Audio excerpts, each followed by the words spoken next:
Ninoy Aquino Day, August 21, 2026. Makinig kayo, mga kababayan ko, mga kabarangay ko. Ang ating pong talakayin sa hapon na ito ay tungkol po sa issue dyan po sa unang distrito ng Bulacan. Congressman Danny Domingo, sir, makinig kayo, panoorin po ninyo ito, pakishare po ng ating programa upang po makarating po sa mga kinaukulan. Congressman Danny Domingo, ang unang distrito ho ng probinsya ng Bulacan, isa ho yan sa talaga pong nilamutak ho nitong problema ho sa pagbaha. Ano po ang inyong ginawang solusyon? Ang laki po ng budget dyan po sa unang distrito ng Bulacan upang po tulungan ang problema ng pagbaha, lalo na po dyan sa bayan ng Hagonoy at maging sa bayan ng Kalumpit, Bulacan. Maraming mga residente ang nanawagan at halos maiyak dahil sa kanila pong matinding dinaranas. Noong mga nakaraang araw, napanood ko po sa isang TV news yung regarding po sa problema po dyan sa bayan ng Hagonoy, Bulacan. Yung dati-rati po na isang maganda at eksklusibong subdivision ho dyan, malapit ho sa bayan ng Hagonoy, Bulacan. Abay ngayon ho nakaranas na ho ng matinding pagbaha. Marami na pong mga residente ho dyan ang lumikas na ho, lumipat na ho at ibinibenta na ho nila o ibinenta na ho nila ang kanilang mga harian, yung mga house and lot ho nila. No? So ito po, wala ho tayong personalan dito, trabaho lamang. Kung hindi po ito natalakay ng mabuti ho ng ibang mga kasamahan natin sa hanay ng media, ngayong hapon na ito, nais ko pong talakayin ito upang pong maramdaman ho sa mga namumuno, sa mga representative o sa mga representante o mga kongresista sa mga iba't ibang mga distrito sa ating pong bansang Pilipinas. Nakakalungkot dahil kumbaga sabi ko nga, ang ating pong Department of Public Works and Highways ay marami pong mga civil engineer ho dyan. Marami pong magagaling na mga engineero ho dyan. Bakit ho pinabayaan ho ninyo na ang mga politiko ang nasusunod para ho kayo ay maglagay po ng iba't ibang mga proyekto? Dapat ho kayo, mga nasa DPWH, mga engineer ho kayo. Mataas po ang respeto ko sa inyo. Hindi ho biro ang magtapos ng kursong inhenyero. Maniwala kayo sa hindi ho. Isa po yan sa pinakamabigat na kurso ng aking panahon na talaga pong iniiwasan at inaayawan, lalo na po sa usaping matematika. Di ba ho? Ngayon, hindi ko sinasabi na walang kasalanan si Congressman Danny Domingo. Hindi ko sinasabi na walang kasalanan ang sino man sa inyo. Pero kayo po ang sangay o ahensya ng gobyerno na dapat pong bumusisi nito. Naging kayong parte ng korupsyon sa bansa natin. Hindi ba kayo nahiya sa ating mga kababayan na napiktuhan? Mabuti na lamang po dahil yung inyo po siguro mga tahanan, kayo pong mga nasa DPWH ay hindi ho binaha. Kawawa po ang ating mga simple at ordinaryong mamamayan, lalo na po dyan sa unang distrito ng probinsya ng Bulacan. Ano po ang mga lugar na sakop po nito, Congressman Danny Domingo? Makinig ka, Congressman. Sana ho mapanood at mapakinggan niyo po ito dahil kawawa po ang inyo pong mga nasasakupan. At balita ko po, napakalaki po ng pondo, bilyonis po ang perang ipinundo para lamang ho dyan po sa flood control projects ho ninyo. Pero meron naman po kayong mga tawag nito, may mga solusyon na i-discuss ko rin dito para maging patas naman po tayo, Congressman Danny Domingo. Okay, ito pong unang distrito ho ng probinsya ng Bulacan, na kung saan po si Congressman Danilo Danny A. Domingo, sakop nito ang Bulacan, Kalumpit, Hagonoy, Malolos City, Paumbong at Bulilan. I-correct mo ako, Congressman Danny Domingo, kung tama ito, or kung mali ito, huwag kang mag-alala at magsorry ako sa inyo. Batay po sa ating pong naitalang panukala ho, ito po panukala na itinala ho ni Congressman Danny Domingo ho, at proyekto, ang solusyon ay hindi dapat puro pagtatayo ng magkakahiwalay ho na flood control structures. Kailangan ng isang integrated flood management plan. Maganda ito Congressman Danny Domingo, para sa buong distrito. Noong nakaraang taong 2022, kabilang sa iminungkahi ni Congressman Domingo ang dikes, floodgates at pumping station, habang may mga dredging, desilting ng mga sapa upang mapabilis ang daloy ng tubig. Maganda po ang sinabi po dito ni Congressman. In fairness kay Congressman Danny Domingo, mayroon siyang programa solusyon dito po sa sinasabi pong problema ng unang distrito ng Bulacan. about sa regarding sa baha issue, di ba? Magandang hapon po sa inyo. Pag-share lamang po ng programa natin. Maraming salamat po sa inyo. Mas mahalaga ngayon ang pagkumpleto ho at pag-aayos ng mga putol na dike o dike, particular sa Kalumpit at Hagunoy. Ito po yung tinamaan po talaga. Matinding tama ho ng baha. Ito po Kalumpit, bayan ng Kalumpit at Hagunoy. Parang dagat, parang extension ho ng Manila Bay ito. Di ba? Inulat ng Philippine Information Agency noong Hunyo 2026 na inatasan ng DPWH o ng Department of Public Works and Highways ang pagkumpleto ng mga iniwang dike bago matapos ang taong 2026. Pero ano nangyari ho? Wala pa rin ho. Patuloy pa rin ho naranasan ng ating mga kababayan, especially po dyan sa bayan ng Kalumpit at Hagunoy.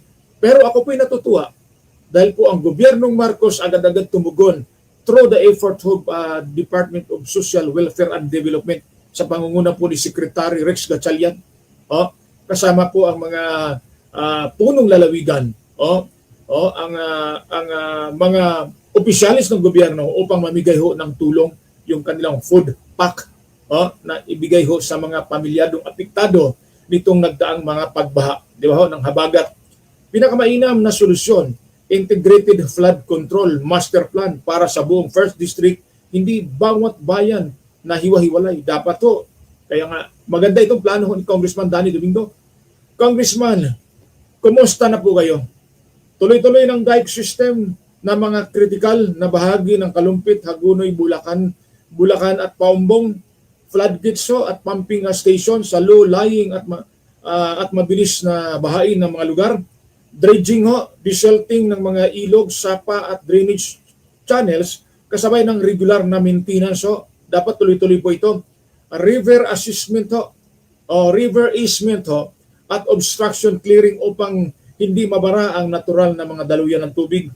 Detention areas kung saan maaaring pansamantalang ipunin ng tubig ulan bago ito ilabas. Real-time flood monitoring at early warning systems para sa mga barangay. Joint planning ng DPWH, provincial government, LGUs, barangay.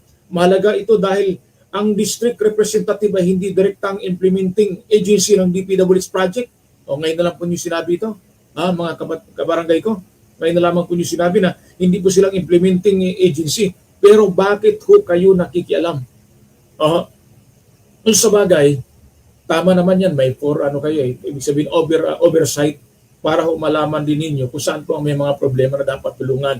Ako naman ho'y kumbinsido ho rito at talagang suportahan kita dyan, Congressman Danny Domingo. Pero ang tanong ko, sa ilang taon mo nang naupo, ano po ba ang natapos mong proyekto dito po sa flood control projects sa iyong distrito? Hindi lamang sa unang distrito, halos lahat ng distrito sa buong lalawigan ng Bulacan may problema pagdating po sa flood control projects. Ang Bulacan po ang unang-unang tinadtad po ng katiwalian, lalo na po sa issue ng korupsyon sa flood control projects, substandard at ghost project. Tandaan po ninyo yan, mga kabarangay dyan sa lalawigan ng Bulacan. Kaya po sa darating po na halalan 2028 mag-isa ngayong halalang barangayan piliin naman po ninyo ang nararapat. Piliin naman po ninyo yung totoo po may malasakit at meron po talagang kaalaman para po magtrabaho sa kanila pong posisyon. Kayo din po ang maging kawawa pagdating ng araw. Mabigyan lamang ho kayo ng ilang kilo hong bigas at ilang piraso ng sardinas at iba pa. Abay, ibinuto na ho ninyo. Tingnan ho ninyong mabuti kung may kakayahan ba itong si congressman, si mayor, si kapitan at maging si gobernador. Kawawa ho kayo. Kayo po ang apektado ho dito. Tingnan ho ninyo ang kanila pong mga tahanan. Kung ang kanilang tahanan ay binaha pero wala sila ho riyan. Nakalikas na po sila sa iba nilang tahanan na hindi po binabaha. Obligado po sila magpatayo ng sarili nilang tahanan, sarili nilang bahay sa kanila pong nasasakupang lugar. Kasi kapag hindi pwede ho ninyo silang ireklamo upang matanggal sa kanila pong serbisyo. Project transparency. Maganda ito pakinggan. Bawat proyekto dapat may malinaw na budget, coordinates, contractor, timeline at accomplishment. Huwag na natin pag-usapan yung contractor. Ayun na, nakakulong na ho sa Malolos City Jail. Huwag na natin pag-usapan ho yan. Malolos Provincial Jail, huwag natin pag-usapan. Nag-ano na sila pinagdusahan na ho nila. Hayaan na natin sila doon. Mamasyal-masyal sila doon sa loob ho ng Bulacan Provincial Jail.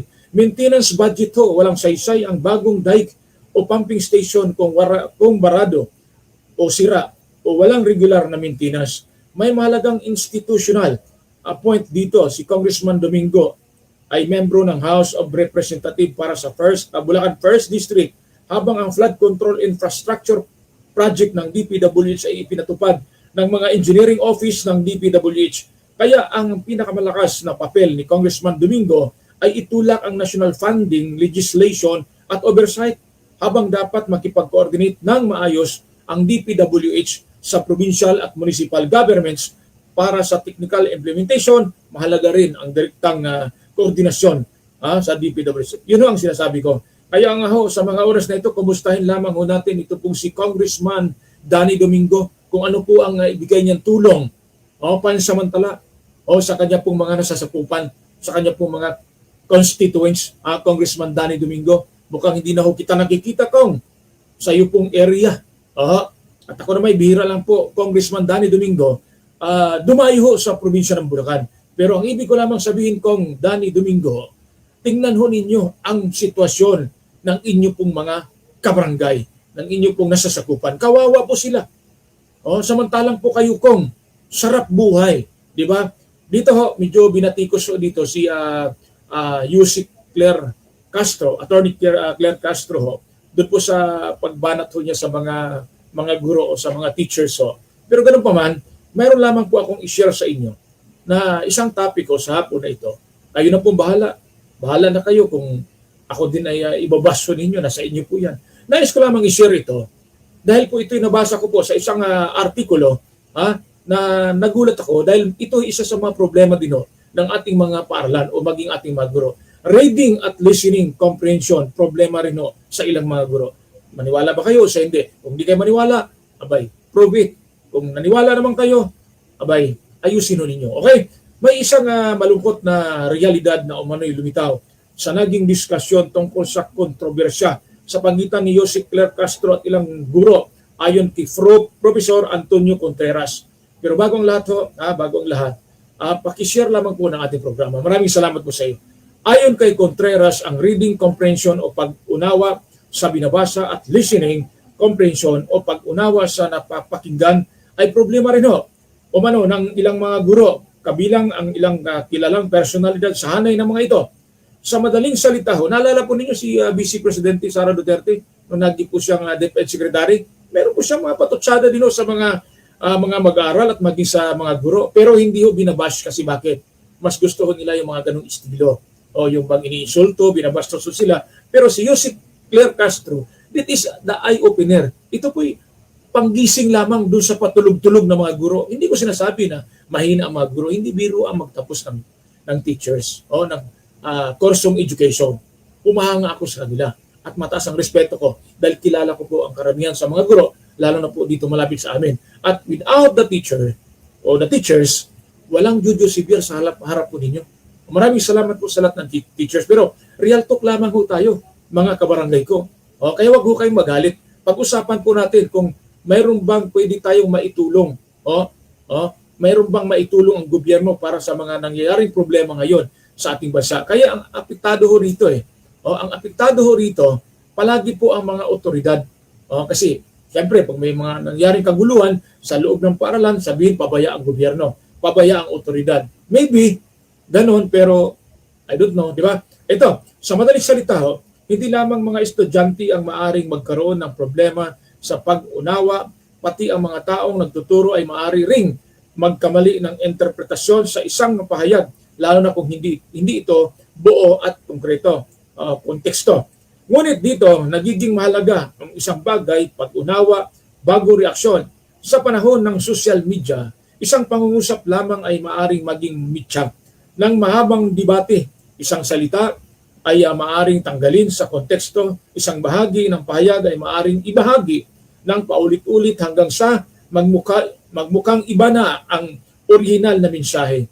Kung mahalaga ang reading at listening comprehension hindi lamang sa loob ng classroom, kundi maging sa pampublikong diskurso, kung hindi natin nauunawaan ang buong sinabi ng isang tao, napakadaling magkaroon ng maling konklusyon At dito marahil pumapasok ang punto ni Contreras.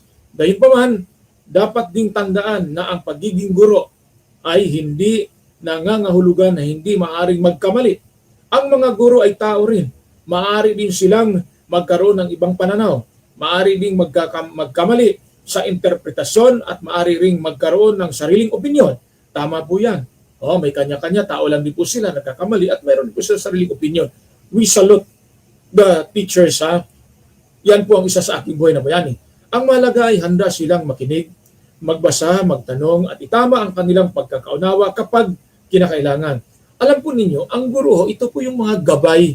Gabay po sila.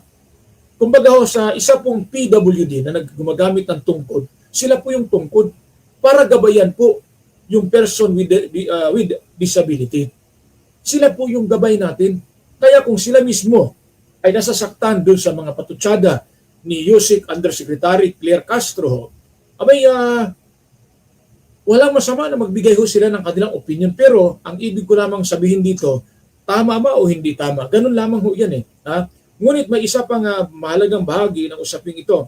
Kung isang pahayag ay madaling ma-misunderstand, responsibilidad din ng nagsasalita na tiyaking malinaw ang mensahe. Hindi lahat ng hindi pagkakaunawaan ay kasalanan ng nakikinig o nagbabasa. Kaya ang magandang aral mula sa kontrobersyang ito ay hindi dapat na uwi sa sino ang mas tama. Mas makabuluhan ang tanong, naintindihan ba natin ang buong sinabi bago tayo nag-react? Sa panahon ngayon na mabilis kumalat ang impormasyon, kailangan natin ng higit pa o higit na pasensya at pagbabasa, pakikinig at pangunawa. Yan dapat ang isang rules na gamitin po ng ating mga teachers. At alam ko naman po, 99% sa mga guro ay malawak po ang kanilang pangunawa. Biruin ho ninyo, mantakin ho ninyo, 40 students, 50 students ang kanilang inalagaan araw-araw. Samantalang ang parents meron lamang 6 na anak, 1, 2, 3, hirap na ho sila. Kaya mataas po ang aking paggalang at pagrespeto sa mga guro. Simula umaga hanggang hapon ang guro ay halos ilang mag-aral ang kanyang kasama. Iba't ibang ugali. Iba't ibang mga yung behavior ng mga mag-aaral. Pero kinaya ho nila. Kaya ako po'y sumaludo po sa mga guro. Okay, maraming salamat. Alam ho ninyo, hindi ho masama ang punain ng ating pong mga guro. Pero dapat ho nating tignan din ang kanilang ambag sa ating bansa, sa ating lipunan. Ang laki po ng kanilang inambag bilang isang guro. Ang laki po nila. Ang laki po ng kanilang inambag. I-add natin ito. Ba't ayaw ma-add? Okay? Ibalik natin. Mukhang maliit ang mukha ko rito. Okay? Okay, yan ha. Ito pong picture na ipakita ko sa inyo. Ito isang party lamang doon sa 8 illegal na reclamation. Diyan po sa lungsod ng Taguig, Metro Manila. Mayroon na pong subpina sa 8 umano'y illegal na reclamation sa Taguig at gumugulong na ayon po sa Office of the Ombudsman. Hindi na lamang ito usapin ng reklamasyon at lupa. Ngayon umabot na sa Office of the Ombudsman ang investigasyon sa 8 umano'y illegal na reclamation project sa bahagi ng Laguna de Bay na sakop ng Taguig City. Ayon kay Senador Panfilo Ping Lacson nag-issue na umano ng subpena ang Ombudsman, Office of the Ombudsman sa Land Registration Authority, LRA, Registry of Deeds ng Taguig Department of Public Works and Highways at Philippine Reclamation Authority upang makuha ang mga dokumentong may kaugnayan sa mga reclaim areas. Mabigat po ito ang laki po ng ginastos dito. Ilang bilyon. Senador Ping, ilang bilyon ito? Mas interesante rito ang sinabi ni Lacson na nagsumiti ang kaniyang tanggapan ng 10 titulo o title numbers upang makatulong sa mga investigador na matukoy kung sino ang mga registered owner ng mga lupang sakop ng reclamation. Senador Alan Peter Cayetano, ano po masabi ho ninyo dito? Hindi po natin kailangan na magingay, magwala. Kailangan po natin sagutin kung ano man po yung mga paratang laban po sa inyo. At wag po natin sabihin na pupolitika ka. Dapat lamang mapolitika ka. Kung yan ang iyong pong sasabihin. Dahil pera po nating lahat ang ginamit po riyan para po sa iyong proyekto. Tama naman po. Nilagyan po ninyo tinambakan ninyo yung Laguna de Bay, hirap na nga ho sa magpaha. Oh, kulang nga, dapat nga palawakin pa yung Laguna de Bay. Hindi ho paliitin, kundi palawakin. At dapat po ang ginawa ho nila ay nilagyan po nila yan ng malaking kanal. From Laguna de Bay, diretso sa Manila de Bay. Para mag-through and through. Yung tubig galing sa lawa, papuntang dagat at dagat papunta sa lawa. Ganon din dapat ang gawin sa probinsya ng Bulacan, maging sa Pampanga at iba pa. Gamitin ng tama ang pera, pondo para sa mga proyekto. Hindi po ibulsa. Nagtatanong lamang po ako, Senador Alan. Dito dapat magsimula ang masusing pagsusuri. Kanino nakapangalan ang lupa? Sino ang nagpagawa? May permit ba? Isa pa to. Walang permit. Ang pagpagawa ho dyan. Dyan po sa sinasabing reclamation, reclaim ba lupa. Kaya nga ho, biruin ho ninyo, ang galing ho ninyo magsalita. Senador Alan Peter Cayetano, napakalinis po ninyo, gamit pa po ninyo ang bersikulo ng Biblia. Pero kayo mismo ho, nakakalungkot. Kaya malaman po natin ang katotohanan kapag ho, dumaloy na po ang investigasyon dyan po sa ombudsman. Tandaan po ninyo yan. May approval ba mula sa mga kinaukulang ahensya? Wala. At higit sa lahat, legal ba ang proseso kung paano nabuo ang mga lupang ito? Hindi sapat na may titulo. Ang isang property para sabihing otomatikong legal ang paraan ng pagkakalikha nito. Kailangang siyasatin ang mga pinagmulan ng lupa, mga permit, reclamation authority, environmental compliance at iba pang dokumentong kinakailangan ng batas. Kaya nga ho rito, ang Department of Environment and Natural Resources, dapat makialam din po sila dito. Makialam din po sila dito dahil tingnan ho ninyo, tinambakan ninyo, halos wala nang hindi na nga ho kayang saluhin ng Laguna de Bay ang lahat ng tubig na galing sa mga lupain. Tapos ngayon, babawasan ninyo yung sukat, yung lawak ng Laguna de Bay para lamang ho sa mga proyekto na gusto nyo pagandahin pero hindi nyo iniisip na pagdating ng araw, bahain ng lugar na yan na hindi naman ho binabaha. Sabi nga po ng ilang mga residente, hindi naman ho kami binabaha rito pero mayroon po kami flood control project. Ganun ho palakasan lamang ho panahon nito ng Duterte administration kasi, di ba? Mas malaking usapin naman ang epekto nito sa Laguna de Bay. Totoo po yan. Ang laki po ng epekto nito. Kung tama ang pangamba ni Lacson, maaring magkaroon ng karagdagang silting o pag-ipon ng banlik at lupa sa lawa kapag walang maayos na pagpaplano at permit ang reclamation. Ang Laguna de Bay ay hindi ordinaryong anyong tubig. Ito ay mahalagang bahagi ng drainage at water system ng Metro Manila at mga karatig lalawigan. Kapag nabawasan ang natural na kapasidad nitong tumanggap at magpaagos ng tubig, maaring lumala ang problema sa pagbaha. Yun ang sinasabi ko. Kaya mabigat po ang problema po kapag ipinagpatuloy na hindi po maagapan ho yan. Okay? Salamat po, pag-share lamang po ng ating programa. Kaya nga dito, sabi ko nga, hindi naman tayo nami-personal rito. Ang atin po dito, pinag-usapan natin para higit po nating maunawaan, di ba? At maintindihan, lalo na po sa ilan po nating mga kababayan na naghahanap po ng kasagutan at solusyon sa kanila pong mga, di ba? Sa kanila pong mga tawag dito. Baka magalit si Senador Alan ha. Senador Alan, nakuha ko lamang po ito sa ang picture mo pasensya ka na ha. Joke lamang ko ito. Credit to the owner sa mga picture na ito ha. Sila po pag-aari po nila ito. Maraming salamat po sa inyo. Ito po, talakayin lamang po natin ito. Napaka-eksi lamang ho. Kunting oras na lamang po natitira natin sa atin. Leadership funds ng Senado, pork barrel nga ba? Pagkatapos pong ginawang unconstitutional, yung pong pork barrel ng Korte Suprema ang ginawa pinalitan nila ng leadership funds. Halos sabi po, doon po sa nasabing investigasyon, halos po lahat ng mga senador ay meron po silang budget na kalahating bilyon o 500 million. Yan po ang ating pag-usapan sa hapon na ito. Tandaan ho ninyo, pinag-usapan natin ito, tinatalakay lamang upang higit nating maunawaan. At dito pumasok muling napapansin ang tinatawag na leadership funds sa Senado. At dito pumapasok ang isang mahalagang tanong. Kung idineklara ng Korte Suprema na unconstitutional ang pork barrel. Ano ang pagkakaiba nito sa pundong nakalaan o naiuugnay sa mga leader ng Senado? Noong 2013, ideklara ng Korte Suprema na unconstitutional ang Priority Development Assistance Fund o PDAF system o ang tinatawag na pork barrel dahil sa mga mekanismong nagbibigay sa mga mambabatas ng kapangyarihan makialam sa pagpapatupad at paggamit ng appropriation matapos maipasa ang budget. Hindi ibig sabihin nito na lahat ng pondo may kaugnayan sa isang senador ay automatikong unconstitutional. Ang mahalaga ay kung paano ito nilikha, sino ang may kapangyarihan dito at paano ito ginagastos. Dito dapat maging malinaw ang usapin ng leadership funds. Tandaan po ninyo yun ha. Wala na po yung issue ng pork barrel. Bago na naman po itong ang galing ko talaga nito ating mga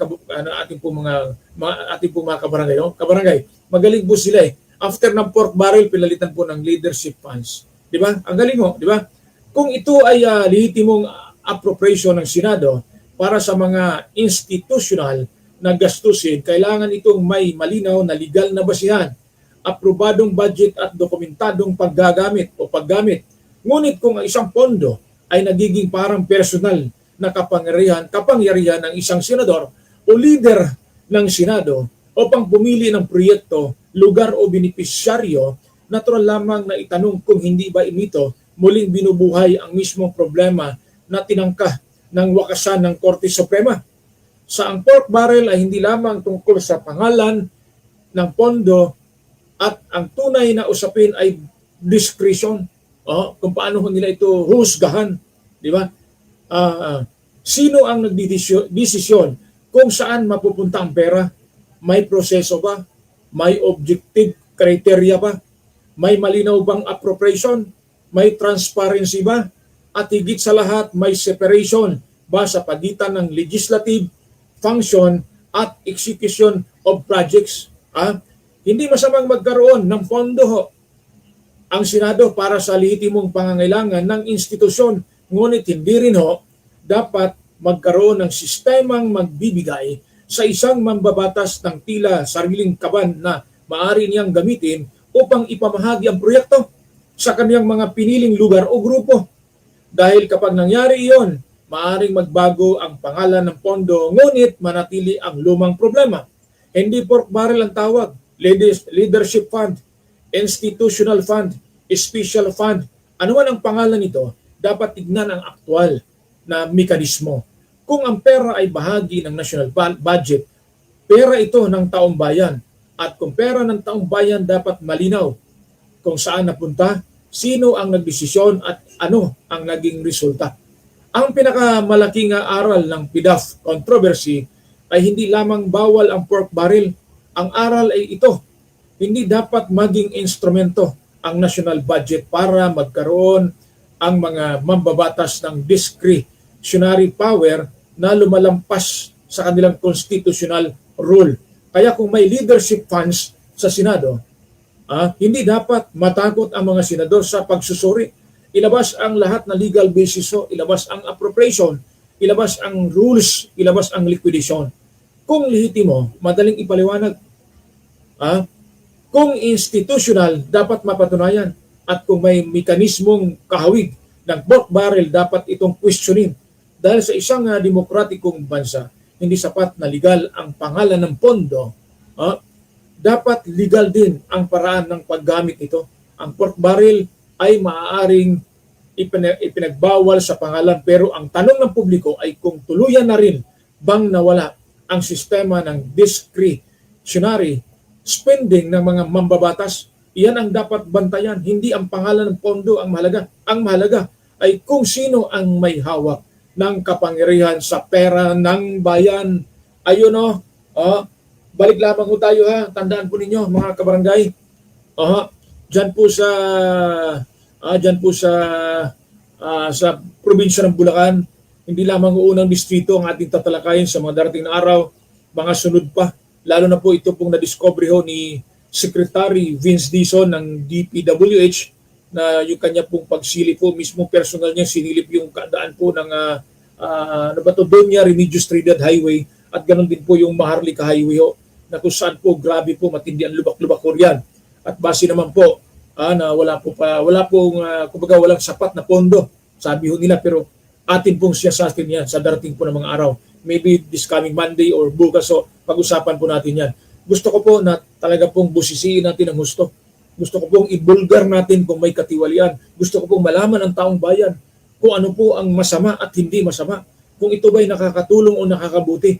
Kasi po, pera po natin ito. Lahat po tayo dito ay may karapatan. Maging ang Pangulo ng Bansa, maging ang mga politiko, ay meron din po silang pera ho, galing sa buwis nila.